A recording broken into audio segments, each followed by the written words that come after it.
Yeah. Okay, good. Finally, here we are live for our finale. Finally, we're ready for our finale. And I wasn't talking or drinking from a cup of tea or coffee, although I do have a dog in the background. Well, I still have tech issues, so you see, I have tech issues with my mouth too. Some things never change. As Jackie would say, first day with your new mouth. First day with my new mouth. Yeah.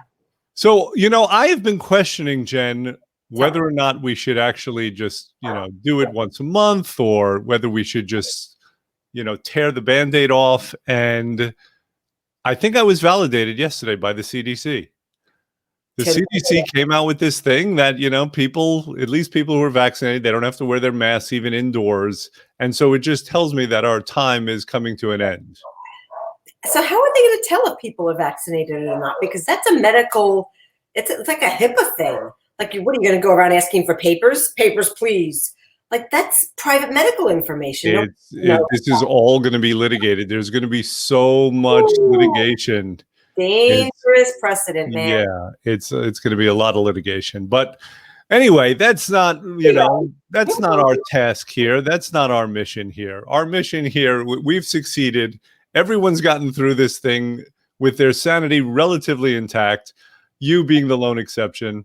And so I think we're ready. But I did hedge on it, though. I did say that if something comes up that's important enough, that we will go live. So, in 6 months from now or 3 months from now, if there's something that we just have to talk about, then all of a sudden we're going to invade people's time and space and we're going to discuss it. Yeah. So, if you guys are missing our banter, it's not as lively and it's not as candid. We do that work show I'm going to do a little I'm not even going to try to stop you. Don't stop me. I'm unstoppable. On our FinTech page on Tuesday mornings, our team does a Facebook Live, and we talk about challenges. And I think coming up, Corinne and I were just talking about how we're going to put a positive spin on life in general and how to take control of. Absolutely. Yeah, we have to be able to see the positive. We've talked about how some people, their GPS is always set on the negative. I mean, I know people who are multimillionaires, have beautiful families, like they don't have a care in the world, but it doesn't matter. All they can see is the negative. They still can't be happy. Right. So that would be Tuesday mornings at 9:30. We do our team meeting as a live conversation. It's coffee talk. Jackie sends out emails to everybody. If you're not in our email list, if you're not on our list, that's okay. Just port yourself over to FinTech on Facebook and we yak it up. So yakety yak. Yakety yak. Don't talk back. Okay, now in the trash. We've gotten a lot of good feedback about this song that we did last week. Nika and I did the song Shitty Shitty Time Time. You just heard it, and I know you enjoyed it. Do you find it a little hard to get out of your head? I thought I would. It's very funny. Hold on 1 second. I have to pull up the lyrics. While you're pulling up the lyrics, let me say this. Yeah. I was a little upset because the tech on it was bad. It sounded like there was a big delay between Nika and I. Now, I am not a singer, but I can keep time. I'm that far off. I was not. So that's a tech thing. And as a result, I think people weren't able to hear the lyrics. So, Jen, you're pulling up the lyrics right now. Yeah. What I'd like you to do, since you have that great lilting, kindergarten teacher's voice, you're used to holding children on your lap and reading stories to them. I'd like you to read the lyrics of Shitty Shitty Time Time in that wonderful voice. God help me. This is what my life has come down to. It's funny. I'm going to go off because, God forbid I not do a little seemingly non sequitur. Seemingly, okay. When I used to read to the kids, sometimes I would fall asleep mid-sentence because they wanted me to read endlessly to them at bedtime. Uh-huh. And then things would come out of my mouth that were incoherent. And my kids could read, so they would look at the page and say, Mom, it doesn't say that there. And I would startle myself out of my sleep and realize I had spoken nonsense. It was like reading Jabberwocky while I was reading Dr. Seuss or whatever I was reading to them. So listen, a lot of people who know you know about your tendency to fall asleep at inopportune times. But for now, though, let's go ahead. If you're joining us, welcome. We're just about to have Jennifer read the lyrics to Shitty Shitty Time Time, which really sums up our experience throughout this whole 13 and a half month, 14-month pandemic. Jen, Yeah. the So floor is yours. the floor is mine. Oh man, I'm no stranger to potty mouth, but this is going to be quite It's something. not that potty. Shitty Shitty Time Time. Shitty Time Time. Shitty Shitty Time Time. Shitty Time Time. Shitty Shitty Time Time. Shitty Time Time. Shitty Shitty Time Time. I think you just want to hear me say shit. You are choking on your coffee. Good for There's you. more than that. I feel like you're just repeating yourself over and over. Go ahead. There's actual stanzas. Wait, here we are. Hold on. It's been a shitty time. It's been a shitty time indeed, my friend. But this shitty, shitty time will soon be coming to an end. Locked up with our families, our sanity we must mend. We pray this shitty, shitty time will never come again. Twice, second line, same as the first. We pray this shitty, shitty time will never come again. You'll eat at a restaurant. You'll do most anything you want. You'll put on your pants every day. With no more social distancing, you'll once more be the romance. Once more, but look, you have it committed to memory. You'll once more be the romance king, the master of all you survey. Oh, shitty, you shitty, what a shitty time. Shitty, shitty time. Indeed, my friend. And shitty, our shitty, very shitty time will soon be coming to an end. Locked up with our families, our sanity we must mend. We pray this shitty, shitty time will never come again. We pray this shitty, shitty time will never come again. Shitty, shitty time, shitty, shitty time, never come again. Well done. I mean, that was like Seuss. It was wonderful. See, I read everything like I'm rhyming with Dr. Seuss. Very interesting. Somebody sent me something today, which I love if I could read it, because it kind of goes along with the shitty, shitty time, if you will. Give me 1 minute. No secret that I resented being told when and where to go and locked down and whatnot, because I didn't buy into a lot of it. But the person sent me this. If you allow, because there was some question about laws being broken, about lockdowns being extended illegally. But if you allow the government to break the law because of an emergency, they will always create an emergency to break the law. So that's my comment on your shitty, shitty time. Although I didn't have a shitty, shitty time. You see, you had a very, very good time. Very good time. Yes. My house, I spent more time with my family than I've spent in the past 3 years. And I got married. And someone just sent us a shit emoji. Love it. The poop emoji. Wait, a shit in 2 clocks. Shitty time. Time. Yeah, very well done. All right. Indeed. So here's what I wanted to do. I mean, I think when this thing is all said and done, and when I say this thing, I mean this thing that we've been doing. Yes. You know, this thing that we've been doing basically to entertain ourselves and hope that other people are entertained as well. Yeah. I think we're going to leave behind some quality content. I agree. Different content, things that people didn't get in most places. I took a couple of minutes and I wrote down some of the subjects that we covered. We ranged far and wide with the subjects that we covered. Yes, we did. So let me just read some off and tell me which ones indicate to you, which ones you remember, or which ones you don't, and which you'd like to discuss further. Are we listing right now? We're listing. Yes, correct. Okay. So we discussed many people. Some of them were somewhat obscure, but terrific and interesting people. Henner Gracie, Ignaz Semmelweis, Ludger Silbaris, Viktor Frankl, Harry Hursty, Michael Shamos. Yeah, some I remember, some I don't. We discussed various topics. So communication. We did a thing on what are the odds of certain things will happen within the next 50 to 100 years. Hated you for that. Yeah, I know. It wasn't me. It was you. No, it was you. We can shall we relitigate that? I was so mad. Okay, let me review. What happened was I suggested that there are certain trends that are taking place, and if we kind of extrapolate over the next 50, 100 years, there are things that might happen. So I asked Jennifer, what are the chances that these things are going to happen? So a couple of examples were like that football would no longer be played by human beings, that it would be played by bots. Yeah. That sex would be either outlawed or frowned upon. And we were talking about these things, and I was asking you the percentages, and you couldn't give me an answer. You were struggling so much. You thought it was just too toxic to talk about. I wouldn't give you an answer. Do you know why? I believe firmly that what we give our attention to grows. And if we start, like, for me to speak those things into, I happen to know for a fact that what we give our attention to does not grow. Continue. I will pleasantly disagree with you. I will respectfully disagree with you. I think that we have to be really careful about what we say, and that's why I didn't want to go into agreement with that. Like to say, you know, a lot of people I know are watching The Handmaid's Tale, right?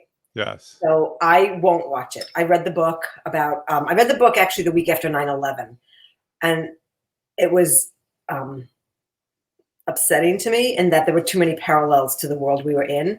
And I think that watching it now is even more upsetting. I don't want to put that crap into my mind. Well, you were able to answer it once we qualified it with, yes, this does not have to happen. This is barring something, you know, yes, dramatic, a dramatic change. So point is, the no sex by humans is kind of outlined in Handmaid's Tale, or it's sex by humans, but not, you know. Yeah, no, there are various ways to find alternatives. Okay. We also discussed Meatloaf and their great album Bat Out of Hell. Yes, we did. That was fun. We compared a couple of their songs. Yeah, somehow.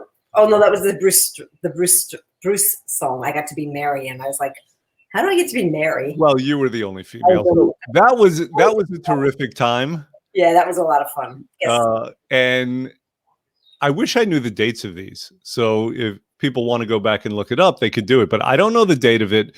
But that was when we discussed what, in my opinion, was the rock and roll song with the greatest lyrics of any rock and roll song ever written. Okay. And it was, what was the song? Wait. Oh my God, I just lost it. I could hear the lyrics and I can't. Thunder Road. Thunder Road, that's it. It was Thunder Road, and I had a couple of old friends on, and so that was a lot of fun. That was shared, that was viewed many, many times. Yeah. Yeah, well, Bruce is iconic, so. Bruce is an icon, right. I had Gary the Guru on several times, and we discussed small topics, things like trust and truth and consciousness. Yeah, Gary's great. He's like everybody's grandfather. He actually calls me kiddo, which just like warms my heart. Like he's like everybody's grandfather if everybody's grandfather was Socrates. I'm pleased to be called kiddo by Socrates, by a modern day Socrates.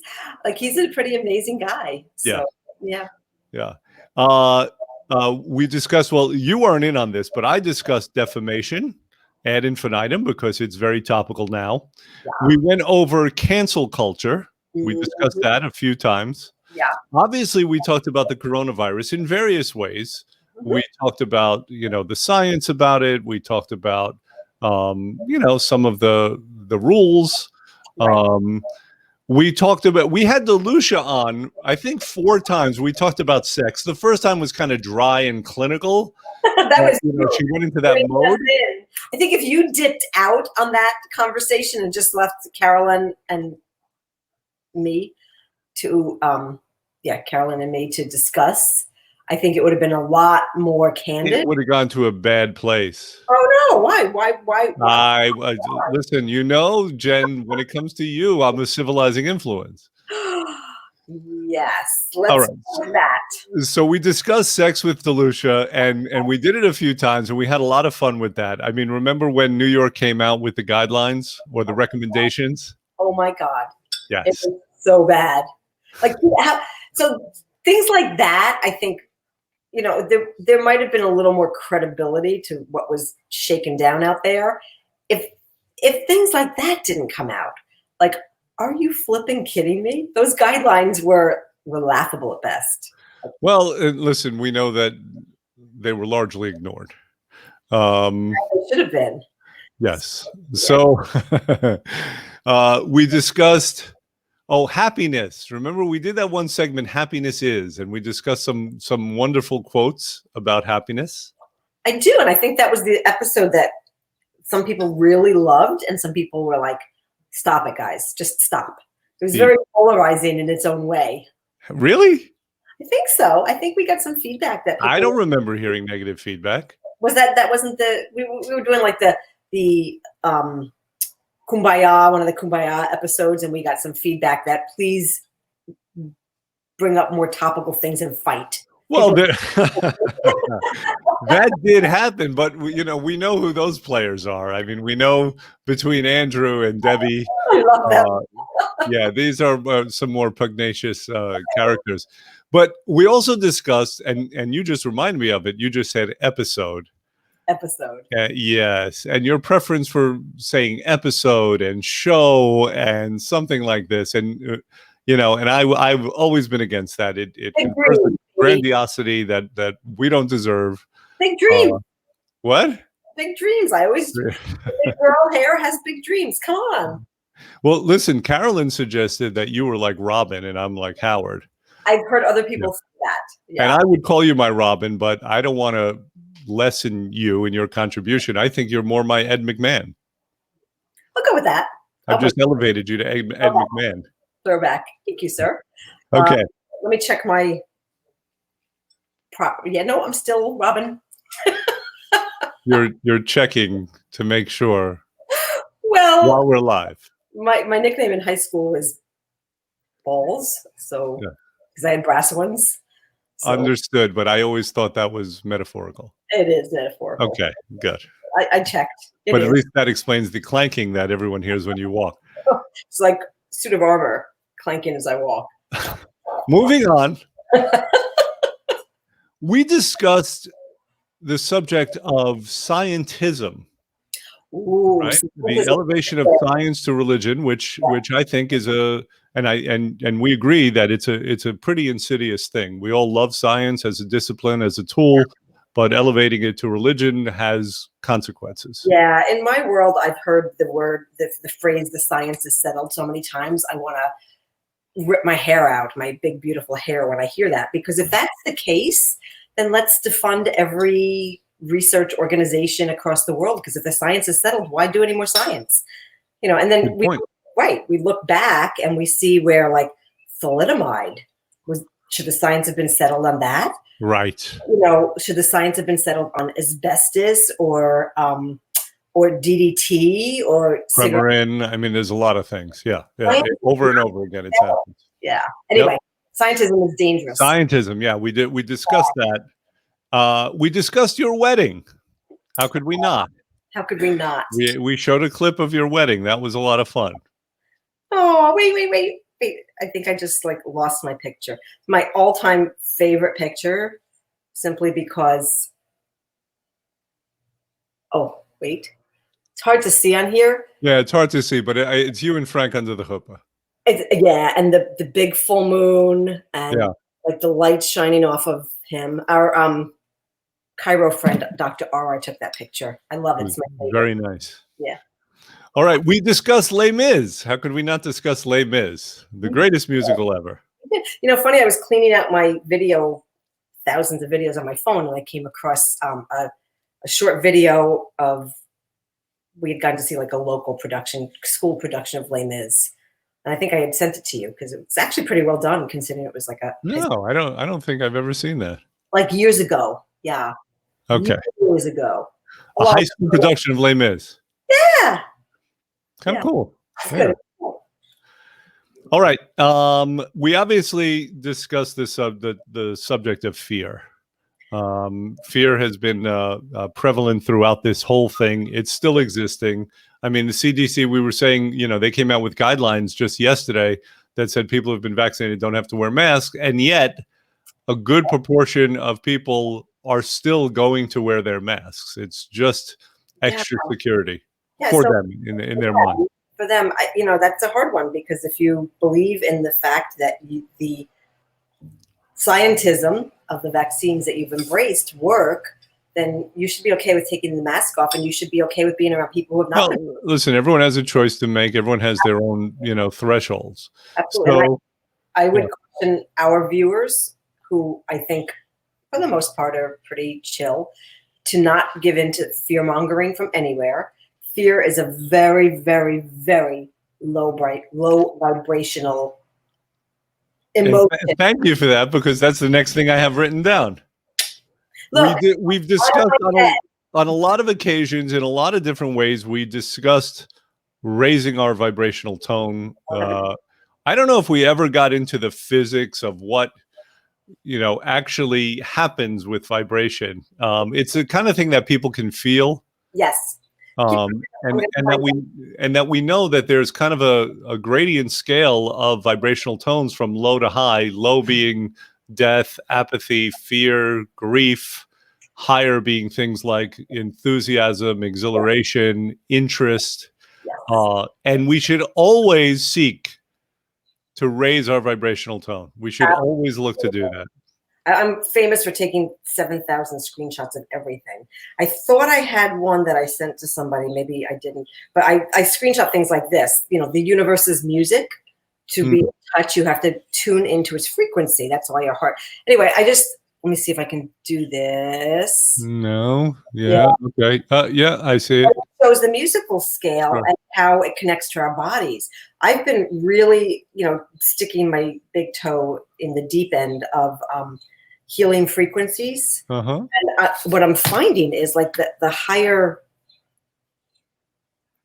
tone, higher emotional tone people gravitate towards these healing frequencies. But what I have come to find out is that the soul, if you will, speaks in frequencies. And when we all are speaking a similar harmonious frequency, it not only affects each other, but it affects planetary conditions. And it's amazing, what research is going on about that. And, fear is way down at the bottom. Absolutely. Fearful people are easily controlled, but happy, zen, connected people are very hard to control.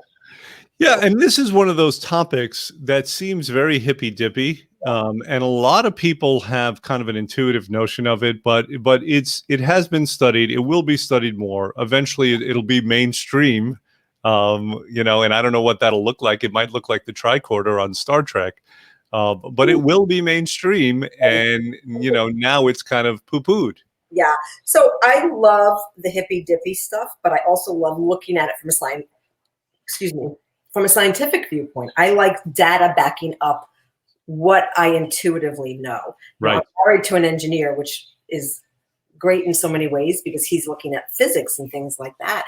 And, when you talk about frequency and vibration, it all kind of falls a little bit under physics, right? And a little bit, some of it under quantum physics, which is like, I sometimes can sit down and look at things and I go, oh, I have these amazing realizations. And then other times my brain just goes, okay, too much for me, because it gets really out there. But quantum physics is an interesting field of study. I cannot find that thing where it talked about healing frequencies, because I take all these screenshots like with my dog. It's okay. I mean, it's probably not going to show well anyway, as long as, we get it conceptually, what you're saying is it's always exciting when like the philosophical and religious and science comes together, and it does. And historically, those things, they weren't in opposition to each other. Right. And they probably should not be. It shouldn't be. And I think what happened was, here it is. Years ago, people lived a little more intuitively. And then, industrialization came along and kind of blew everything out that we knew intuitively. We were looking for, empirical data, right? And the West is big on that. So it kind of squelched any sort of inner knowingness that we had. But now the fields are coming together. And I don't know, can we see it? Hold on. Okay, you have to stop doing this. No, it doesn't show well. It does. I can see it. No, and besides, unbeknownst to you, you had scrolled, and we just saw a picture of you in all your glory. No, you didn't. Well, you did. I don't have pictures like that. We'll never know. Okay. That's like we did 2 music videos. It was really myself and Nika. So we did the 2 music videos. We did the one live song, which you just read the lyrics brilliantly. Like Seuss himself. Like Dr. Seuss? Yeah, I didn't realize how Seussish it was until you read it. I am give me a Seuss character. I don't know. The Grinch. This is the first one that came to mind. I'm not saying you're the Grinch. I'm not the Grinch. Okay. Although I do love Jim Carrey. He played the Grinch. Do you remember when we did some social experiments here? Right? We actually dipped our toe into the field of sociology. So one had to do with masks. Remember me, you, and Nika? We did an experiment with masks to see if we could really tell like what a person was thinking, if a person was gritting their teeth or if they were smiling. Totally. Like, how do we get our cues when everyone's wearing a mask? Yeah. The other thing we did was we did kind of this rhetorical experiment about the presidential race. And I mentioned that if you're voting for a particular, I didn't even say who, but I said the guy you're voting for is corrupt, hypersexed, all these things. And I didn't say who it was. Right. And so the social experiment there was if people got backed up, well, really, they were probably a little too invested, and they probably, had in their mind that there was some element of truth to it. But so that was kind of fun and interesting. Cobra Kai, we discussed Cobra Kai, which is that great series that, the next one's coming out in a few months, I hear. Is it? So I finally got to watch all of it. I will admit that there were times that I sat down and put it on and fell asleep. Not because it was bad, but just because that has been my go-to. Like, I have this conception that I'm going to sit down and watch a TV show and I'm out. But what I saw was really good. I actually ended up liking it, although I had some problems with the violence. It is excessively violent. I will agree to that. Yeah, and my problem was not the violence per se, but the fact that the teens were so violent towards each other. Well, my problem is not the violence per se, or that it's being perpetrated by teens. It's just that it's so unrealistic in the sense that there was a huge fight scene in Daniel's house. Right. I mean, that was a home invasion. Those kids would all be in jail for a very long time, and here it was like nothing. And let me tell you, as the parent in that house that got trashed, never mind. Of course, I would have kicked some ass myself. You would have been suing all the other parents. The cops would have been going. Here, not a single phone call was made to the police. No, and no. Daniel instead went to fight. What's his face? Kreese. Right. Right. Okay. We talked a lot about dystopian films and books. I mean, you mentioned The Handmaid's Tale on many occasions. I probably have to look it up. I never did. My go-to is actually the first side of Rush's 2112 album. It's short, it's sweet, it's a great dystopian story, if there's such a thing. But we talked a lot about that, and there's been a lot of comparisons to this time, as a dystopian story. So there is some validity to those things. Yeah. Also, I introduced many T-shirts. I don't know how many I got. What are you wearing today, by the way? It's a carnation. Oh, okay. Yeah. I mean, yeah. So it's the same thing as the background. Oh, nice. I love these T-shirts. I love this background. That was Nika's doing, but I think it's very cool. We were commenting the other day how this crown kind of, if I move a certain way, I'm wearing it. See? The king of the coronation? Yeah. I don't know how many shirts I got. I think I got like 25 to 30 shirts over the last 14 months. Yeah, we still have some. Which is your favorite?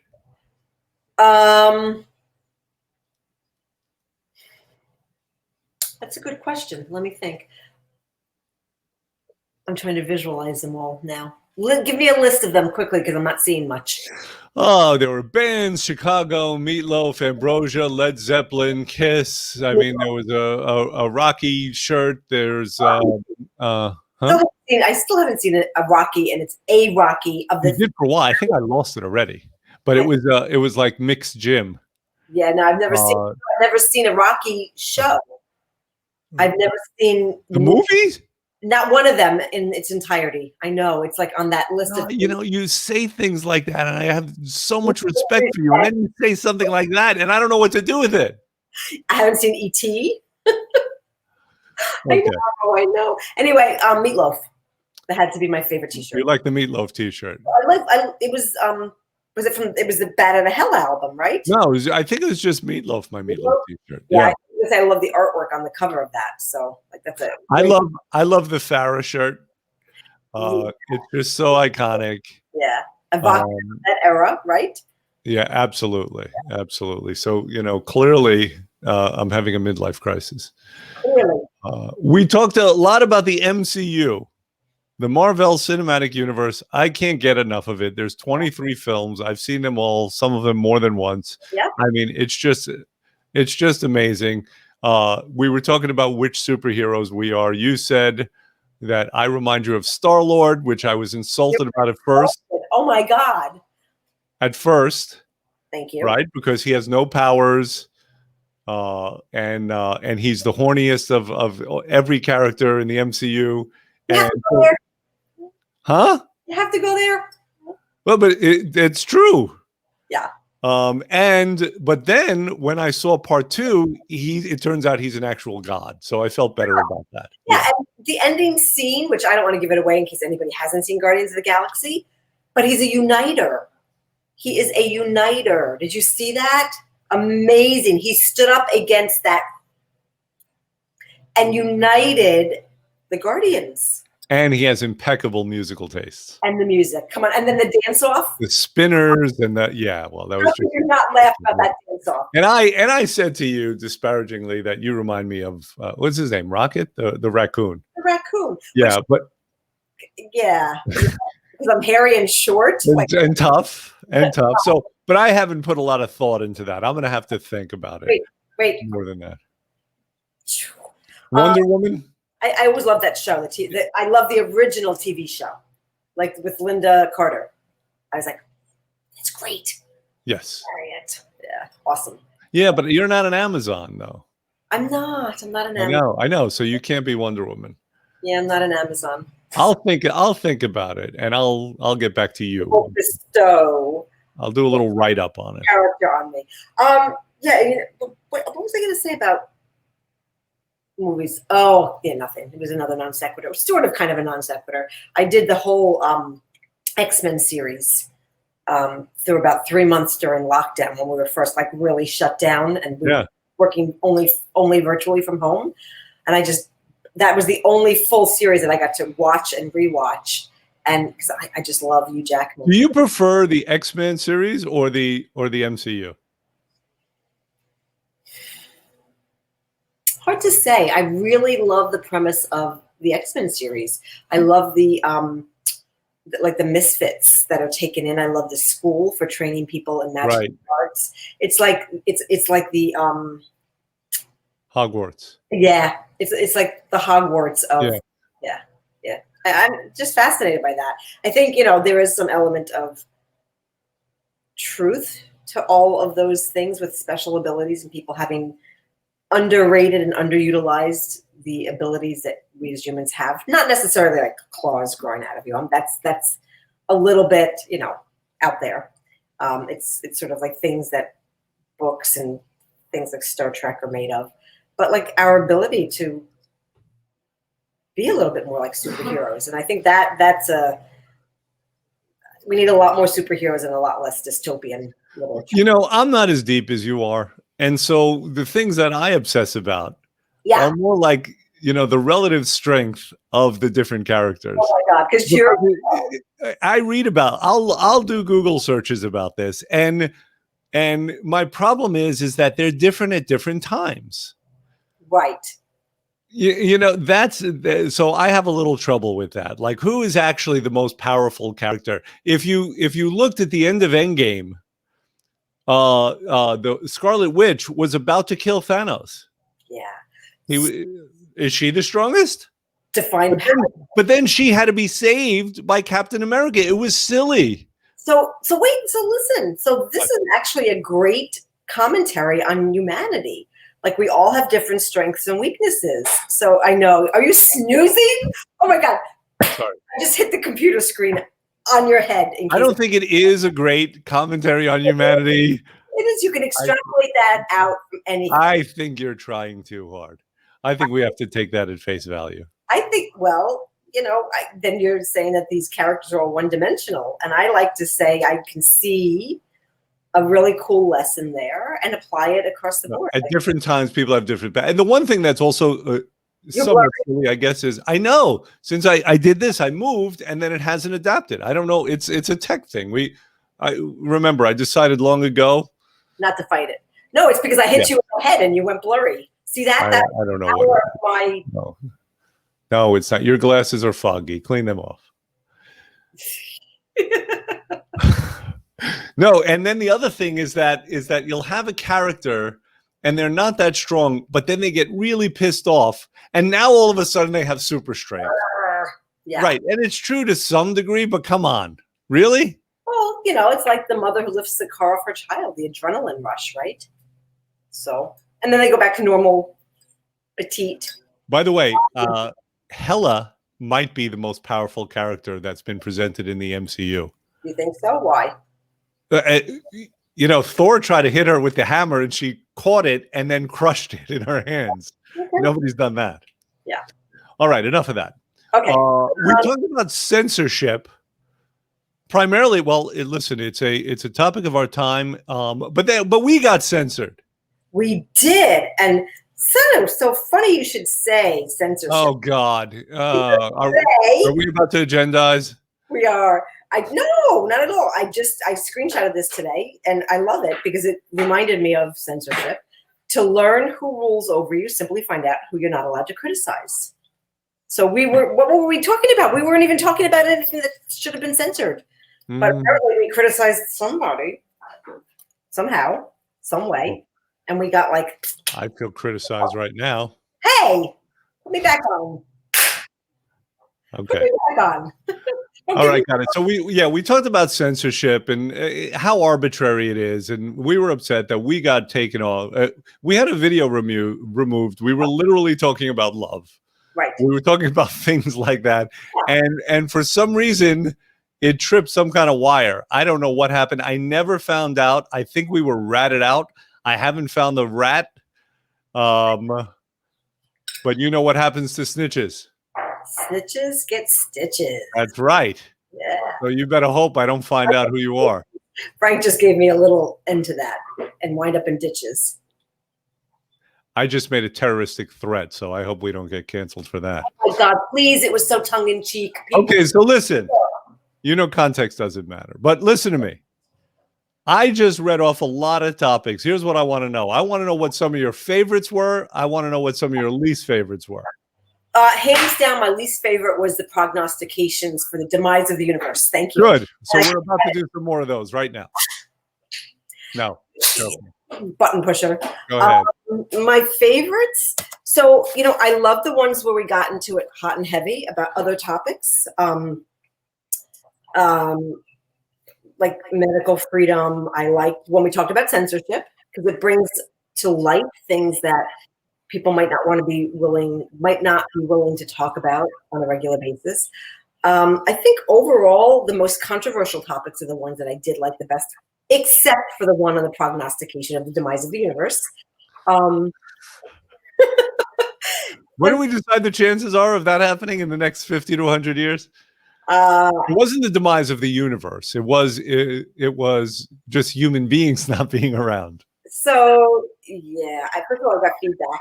Second of all, I'm too polite to flip you the bird here, so I won't do that.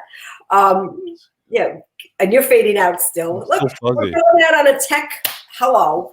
No, this has something to do with the rapture. Maybe Thanos has snapped his fingers. We're all ascending. Look at that.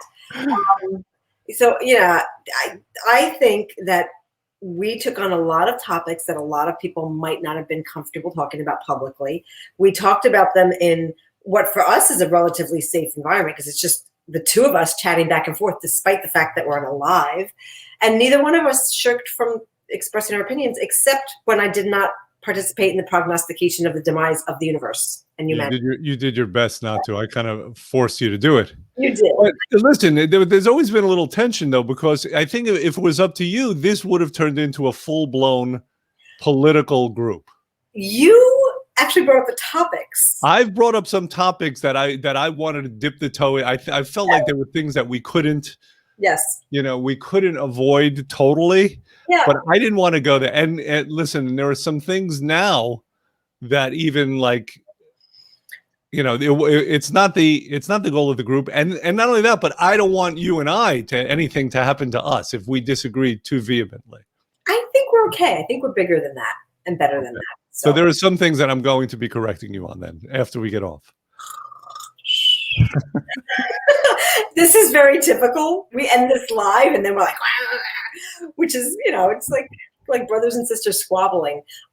It's so hard these days to not be political, especially when you want to take on topics. Now, we've always caveated it with certain things should not be political, but they've been politicized. Correct. So what therefore is political and what is not? Well, I think in order to realize what's political, this is my viewpoint, not necessarily the view of the Carnation or the people who founded it. I think we need to go back to what the origins of politics in this country were meant to do, meant to be, and we need to adhere to that. We could go back to the Greeks if we're going to go back that far. We could, but we're not living in Greece. We're living in this beautiful constitutional republic that we have a great set of guidelines on how politicians should be and how they should stay in their lane based on the dictates. So, it's funny. I don't like to go, I'm very polar in my views. If I sit down with one-on-one with people, I will have a very candid conversation if I'm asked. I don't like to really publicly air my views because I don't want to upset people in general, but if called out on it, I will. So you bring the topics, I'm going to bring my opinion. I'm not going to whitewash it. So right. Oh my God. I'm not going to namby-pamby what my views are. So your views are your views. My views are my views. They're my opinions. The conclusion I've come to, yeah. And this is because lately I've done this deep dive into the whole defamation, into these defamation suits. Yeah. So the conclusion I've come to is I shouldn't have an opinion unless I really, really do the work. Because there are 150 million people in this country who on that particular topic have a very strong opinion. Right. And most of them know very, very little about the facts. Oh. They'll parrot things, they'll say things that they've heard.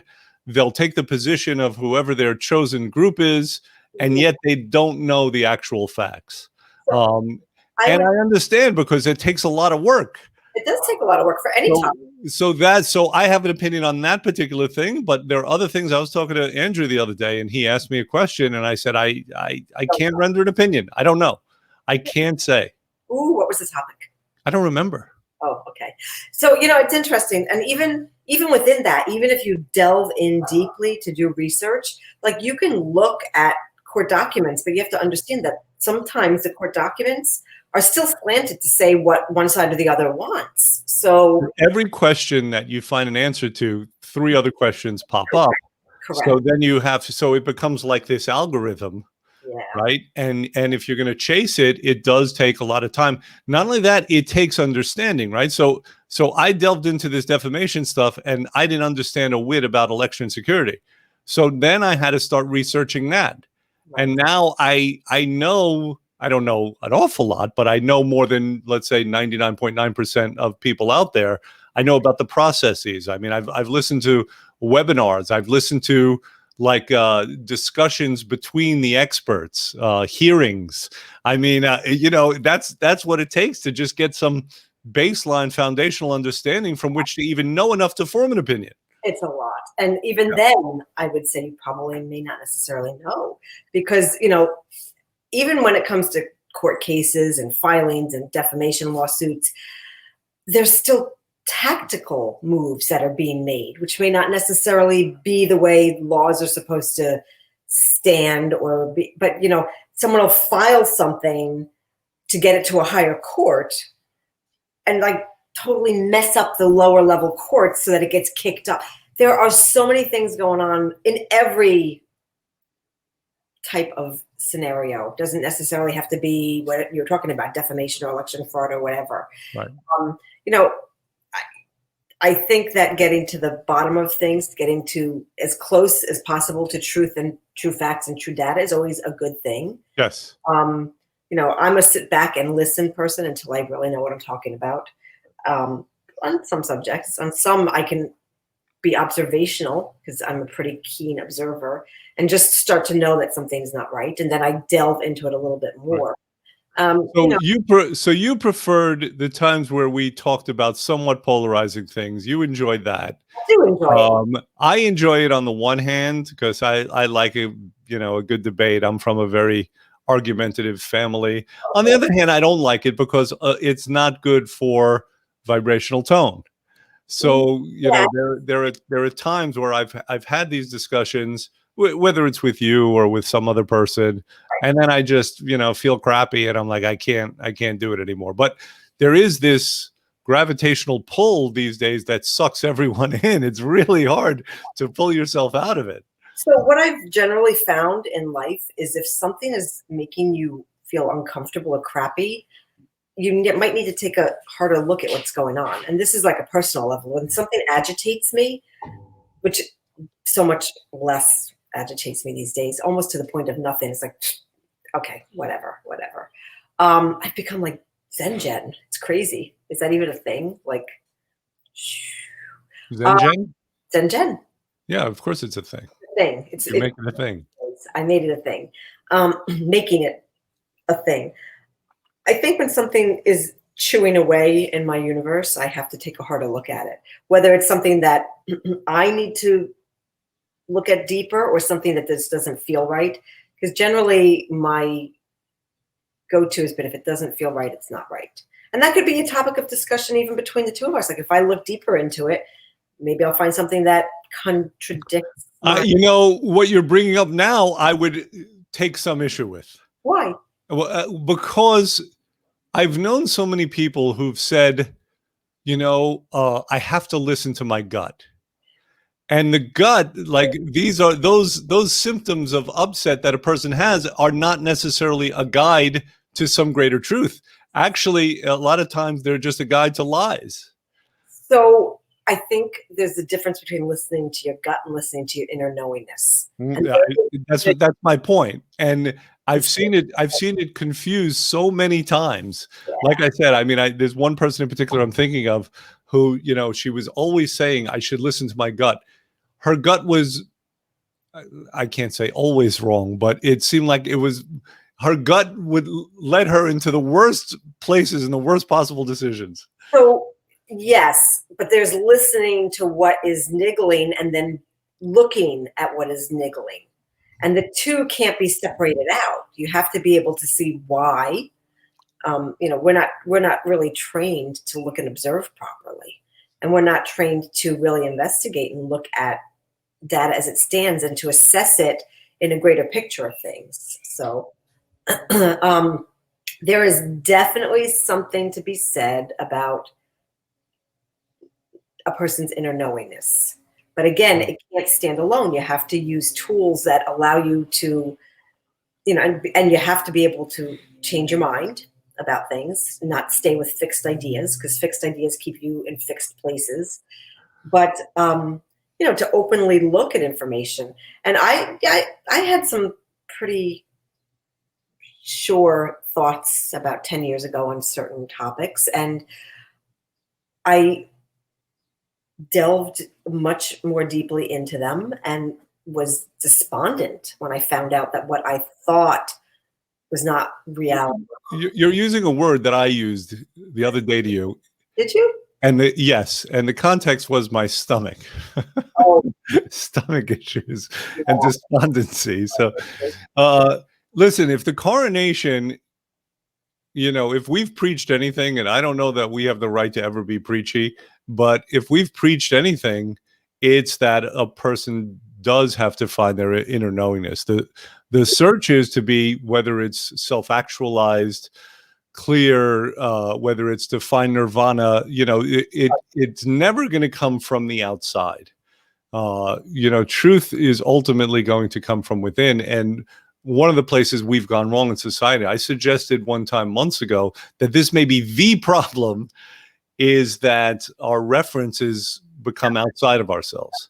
And that's a big shift. Any shift that we have in this country, socially, politically, it has started out as an individual shift, as bad ideas seeping in somehow, and and people following those dictates, thinking that they're a good guideposts, but they're not. So that's been kind of a theme and something that we've preached about, and something that we work on and struggle with in our own hearts. Of course, there's always room for growth and change and improvement. And I think like science not being settled, I don't think that the human spirit stops evolving. And I think that's actually a good thing.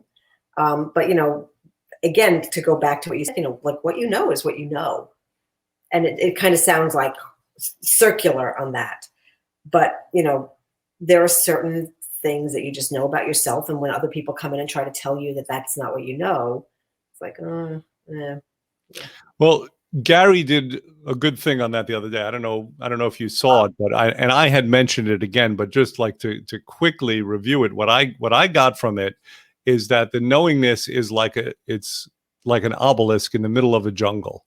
And it's there and it's real and it exists. But then over the years, there are vines that grow on it. There's moss. There are winds that kind of will influence you to go off course. There are signposts that have been moved. And, but that obelisk is still that obelisk. Right. That never changes. Exactly. The inner person, the strength of the being never changes. So what's really interesting is, I just had a thought and it flew out of my mind. So there were times where I would be upset with my kids and things would come out of my mouth and I'd be like, who said that? That's not even me. Where did that come from? And then, push it aside. And then, I'm big on owning my own shite and stuff. So like I would say, oh my God, I'm so sorry. I don't even know why. And then more vomit would come out of my mouth. And I would look at them and say, I just did it again, like in the same conversation. And what I've learned is when it doesn't sound like you, like you're hearing a voice come out of your mouth, and this is me, this is my personal like aha moment. Like that wasn't me. Like fundamentally at core, I do believe that all human beings are good. I think we lose our way. I think that we go to places that we shouldn't be, and we kind of don't stay uptone, high energy, whatever you want to call it. There are so many words. It's so funny. We all speak basically the same language, but it gets a little bit lost in the translation and in the dialects that we speak divide us. Jen, let me pose this to you. Yeah, go ahead. What are you proudest of, either from the coronation or from the last year in general? What are you most proud of? From the coronation, I'm really, really pleased and really proud that we drew a viewership, and that I would like to think that the people who have come to us and thanked us for having these topics, like, uplifting topics and maybe sometimes contentious, I'm really proud that we were able to put some sanity out there in a relatively sane world. Over the past year, I am personally happy that I've spent more time at home. It was a self-realization for me. I tend to get sucked into work hours. I have learned to prioritize things. Career is wonderful, especially if you're on purpose with it. But I had lost my way in becoming such a career person that I didn't really spend enough time at home. And I would say my family probably still thinks I don't spend enough time at home, because even when I'm home, I'm still kind of working a lot.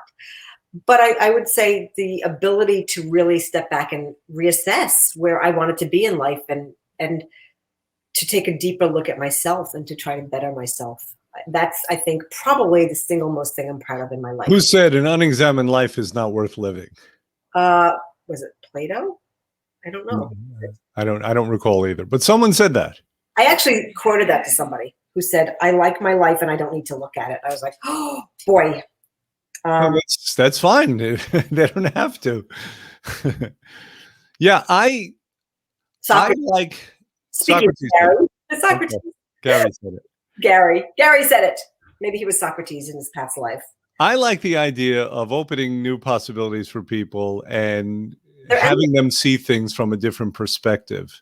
You know, the stories that we told, you know, it just allows for different viewpoints and looking at things with different models. Fortunately or unfortunately, we're generally looking through, you know, at situations and circumstances through models, through frameworks that we're not even aware of necessarily. You know, I had that realization with when we told the Semmelweis story. right. That I was telling it, I had gotten one lesson out of it, and yet it wasn't that simple. There was another way to look at it, or other ways, and there were other lessons that could be taken from it. Yeah. And so for me, that was kind of like I said, it was a realization. It opened up something for me, and hopefully, it opened up something for others. Yeah. So that's like one of the big realizations I've had, like again and again and again. I like to, you know, on the one hand, on the other hand, I like to look at everything. And I find that there's so many shades of gray in everything. You know, ultimately there are right choices, of course, because we have codes of conduct that exist within us. I think it's written into our DNA. Our moral code is written into our DNA. And, you know, I think we know inherently, intrinsically, what's right and wrong. I think we do. And, you know, many different religions and philosophies through the years have delineated what's right and wrong. And religious or not, you can look at those codes of conduct and just understand that they're good rules for human beings to follow. I also would like to say, you know, publicly, if I may, that I don't think that the world is the way it's being painted. Like on a regular basis, if you sit and you talk with a human being, another person, I don't think that we're as divided as we're being told we are. And I think that, are you silent over there? No, I muted myself to cough because Okay. I didn't think people would want to hear me, you know, coughing up a lung. Yeah, no, that's not a pleasant sound. Not, generally not. But you know, I think we need to take a step back from the rhetoric that we're being fed and look around, like really observationally look around. Like I don't watch the news, you know that. I'll put on HGTV. My dog watches it all the time. He loves that. Hold that story because I have a side story on that with the dog and TV. And the minute I flip on the news, I'm like, but I don't see that. I don't see what that violence and that repetitive nonsense that they're feeding us. It's like the anti-pablum. It's not even pablum. It's like nails and rocks and I don't know what they're feeding us, like poison. But when I'm out there in the world, generally I see people wanting to help each other. And I think that's what we need to do. We need to shut off the narrative and come to, you know, back to basics where people did barn raisings and helped each other out. Wouldn't that be nice? Yeah. Well, it does exist. You know, when there's a community or a community member in crisis, I see people going to help. So interesting story about my dog. Like I have HGTV on when I house him up to separate him from the other Cujo, who I won't go there on the dog attack story. But at one point there was something on that, like there was a lot of, somehow I switched the channel by mistake. I don't know, instead of hitting HGTV, something really nasty and violent was on. He was out of his mind, pacing until I realized that he was being affected negatively by what was on TV, like just auditory, visual. So shut the crap off. What you're putting into your mind, shut it off. Like focus on better things, focus on community, focus on connection with humanity. Find a grounding point somewhere out there, because, you know, we had this really great discussion about society and what is society? It's us, the individual. The individual makes up society. I think you discussed that with Gary, and then you and I molded over a little bit. But, you know, we have the ability, each one of us as individuals, to change what we see around us. You know, my mom, I was always a smart ass kid. I always had an answer for something. And my mom used to say, oh, you know, you're one person. What do you think you can do to change this world? And I'm like, listen, Miss Christian, and I'm not being blasphemous, but Jesus Christ was one person, and he changed the world. Yeah, and there's always that starfish story also. Yeah, you're familiar with that? That's a great story. It is a great story. So, and Well, that's what the coronation has been for us. It's been our starfish on the beach, right? Absolutely. We talked about how a friend of mine said, "What are you doing? Why are you doing this?" And that's ultimately the answer. Now, the hope was that other people would start doing their own lives and just pass around, positivity and new ways and good ways to look at the world and themselves and opportunities. And that never happened. So it became you and I talking about good things. And for those who've listened to it, and I think they've gotten some of that. What is the feedback that you've heard? You mentioned before that people have said things to you. They like, it's split. People like the feel good stuff and people like the banter. No, not only that, but what did they get from it? I don't really recall a lot of feedback on that. Okay.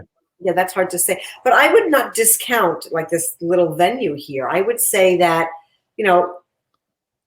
good stuff ripples out as bad stuff. And we put a lot of good, like I just said earlier, I think we put some sanity into an insane world.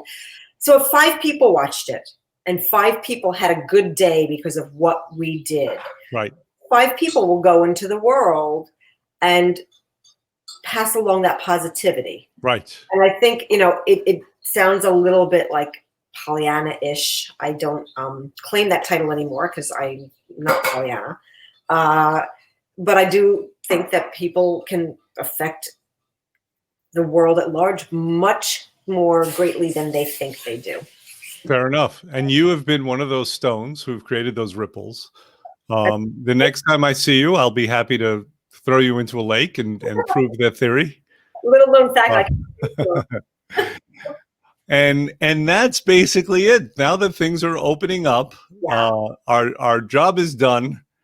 And we're going to leave everyone to their own devices. We'll always be here for people. Yeah, there's mixed feelings. I'm a little ambivalent about this. Yeah, I forgot. Nonetheless, this is what needs to happen. Every good thing must end. Nothing gold can stay. Yeah. So, a little bit fun. Yeah. So say your goodbye, or you're so long. Adieu. Yes. So for everyone who's ever listened to us, thank you. Our hope is that it's been useful. We're not going anywhere. We're just not going to be broadcasting. Although, like I said, I've held a little space open for in the future if we feel that there's a great necessity that we will. But of course, most of you know us and you can contact us. Jennifer, give everyone your cell phone, please. I'm sure it's out there. It's pretty public. I am on Facebook under my first and last name, so you see it there. You don't have to look it up. I'm on Twitter under quite a different name. Look how smart! Look how smart you've become, Jennifer. Yeah. For our time together, I feel like a few months ago you would have said sure. Here, Carol Burnett. So glad we've had this time together. Yeah, let's do that. That's exactly it. I was just going to say, hey guys. All right, kings and queens. So this is David and Jennifer. We're signing out. Stay gold and namaste. Namaste. Be good. Bye.